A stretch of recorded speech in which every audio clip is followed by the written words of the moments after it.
Sir అప్పటి చంద్రబాబు నాయుడు ప్రభుత్వానికి ఇప్పుడున్న జగన్ ప్రభుత్వానికి తేడా ఏం గమనించారు మీరు? అంటే అభివృద్ధి కోణంలో చాలా తేడా కనపడుతుంది. సంక్షేమ కార్యక్రమాలు చాలా సిస్టమేటిక్గా చెప్పినట్టుగా వేస్తూ ఉన్నాడు. కానీ ఏ వ్యక్తి అయినా, ఏ సంస్థ అయినా, ఏ ప్రభుత్వాలైనా సంక్షేమం అనేది అభివృద్ధిపై ఆధారపడి ఉంటుంది.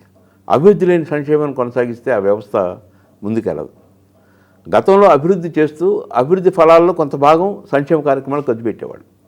ఇప్పుడు అభివృద్ధి వైపు దృష్టి పెట్టకుండా కేవలం అప్పులు చేసి, ఆ అప్పులు కూడా ప్రతి మంగళవారం రిజర్వ్ బ్యాంక్ దగ్గరికి వెళ్ళి అప్పులు తెచ్చుకుంటూ ఆ డబ్బుని బటన్ నొక్కి పంపిస్తూ ఉంటే దీన్నే మా ఎకనామిక్స్లో అనుత్పాదక వ్యయం అంటాం. తిరిగి ప్రతిఫలం రాని వ్యయం. అదే డబ్బుని ఇప్పుడు దాదాపు 2.5 లక్షల కోట్ల రూపాయలు 2.5 లక్షల కోట్ల రూపాయలు ప్రజల అకౌంట్లోకి నేరుగా వేశారు. అందులో సగం డబ్బులు అంటే 1.25 లక్షల కోట్ల రూపాయలు అదే డబ్బుని ఇరిగేషన్ ప్రాజెక్టు మీద ఖర్చు పెడితే కొన్ని కోట్ల మందికి ఉపాధి లభిస్తుంది. ఆంధ్రప్రదేశ్ అక్షరాస్యతలో ఇప్పటికీ 32వ స్థానంలో ఉన్నాం. మనకన్నా 4-5 రాష్ట్రాలే మనకన్నా వెనకబడి ఉన్నాయి. ఇంత తక్కువ అక్షరాస్యత ఉన్న సమాజంలో ఉపాధి లభించాలంటే ఈ పెద్ద పెద్ద మల్టీనేషనల్ కంపెనీల్లోనూ, సాఫ్ట్వేర్ కంపెనీల్లోనూ, ఇతర దేశాల్లోనూ ఉద్యోగాలు దొరకవు. వాళ్ళకి ఉద్యోగాలు అందించే అవకాశం వ్యవసాయ రంగంలోనే ఉంటుంది.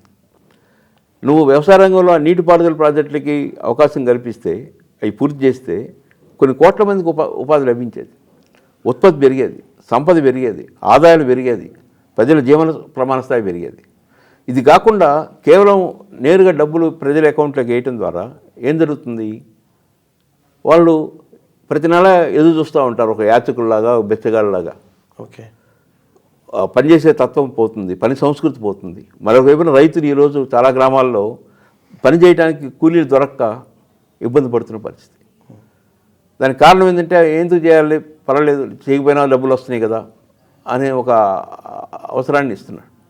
చైనాలో ఒక మంచి సామెత ఉంది, నువ్వు నిరంతరం ఒక చేపను తీసుకెళ్ళి ప్రతిరోజు ఇంటికి ఇవ్వటం కాదు, ఆ చేపని ఎలా పట్టుకోవాలనో నేర్పిస్తే అతనే తెచ్చుకుంటాడని. సో మనం ఈరోజు ఆంధ్రప్రదేశ్లో చేస్తున్న పని ఏంటంటే ప్రతిరోజు చేపని ఇస్తున్నాం, కానీ వాళ్ళకి ఆ స్కిల్స్ నేర్పి, వాళ్ళకి పనిచేసే సంస్కృతిని నేర్పి, పనిచేసే అవకాశాలను కల్పిస్తే వాళ్ళంతా అభివృద్ధి అవుతారు. అవును.